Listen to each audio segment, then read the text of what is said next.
Las Vegas, entertainment capital of the world, booming population, major employers, real estate that ran hard 4 years. So why is Clark County, Nevada, Las Vegas Metro, ranked number 10 of 287 corridors feeding Tampa Bay?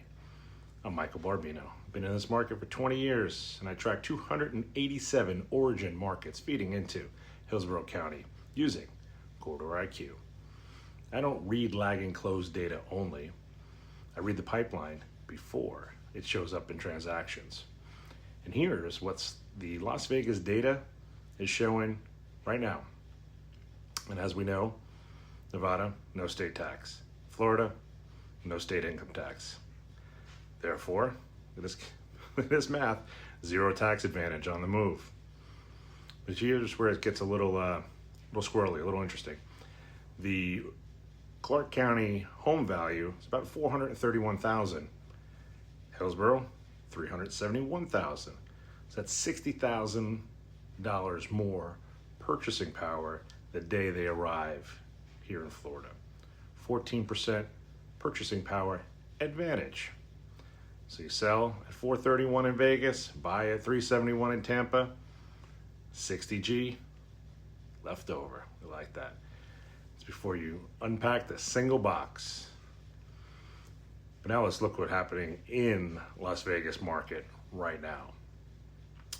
The active listings in Clark County is trending up, almost 9,200 listings. This market is growing competition among sellers. Not a place to be as a seller. New listings, luckily holding flat, but at 3,326. The supply increase isn't coming from fresh sellers entering the market. It's coming from inventory that's sitting longer. And the typical home value in Clark County sits at $425. Flat, not climbing. Owners in Las Vegas are sitting on an asset that has stopped appreciating in a market with 9,200 competing listings. And this combination, it could produce some motivated sellers. Henderson, which is a key Clark County suburb, say that fast, saw its median home price climb to $530 in Q1. That's not affordability. That's pricing people out of their own market. When your suburb hits $530 and Tampa runs $371, the math starts doing the work without anybody having to sell it. Makes all our jobs easier. The buyer profile coming out of Clark County is specific. Median income, about $76,000, a little over 12% work from home, 16% or so household families, pretty generic.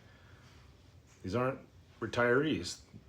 These are families running what we all do, cost of living calculation, and finding that Tampa Bay comes out 60 grand ahead on day one. The corridor is rated as cooling. It's down 12.97 year over year. You don't want to address that directly, because all stats can lead the way you want them. Cooling down doesn't mean stopping. The corridor ranks number 10 of 287, 10. The purchasing power advantage is real. Inventory pressure in Vegas, really real. The flat typical home value, real. What the cooling tells me is that the early mover volume has transitioned into a steadier flow. Operators who wait for the number to turn back up will be reacting to the move that already happened.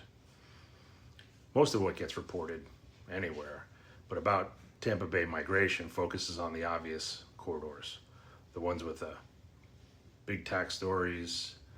Clark County doesn't have that. What it has, though, is 9,200 listings looking for buyers with a typical home value that's not climbing, and a destination market that runs $60,000 cheaper. You think Vegas money stays in Vegas? Probably in the casinos, but it doesn't. and it isn't a trend, guess what? You know it. It's a pipeline. And this is what it looks like before it happens.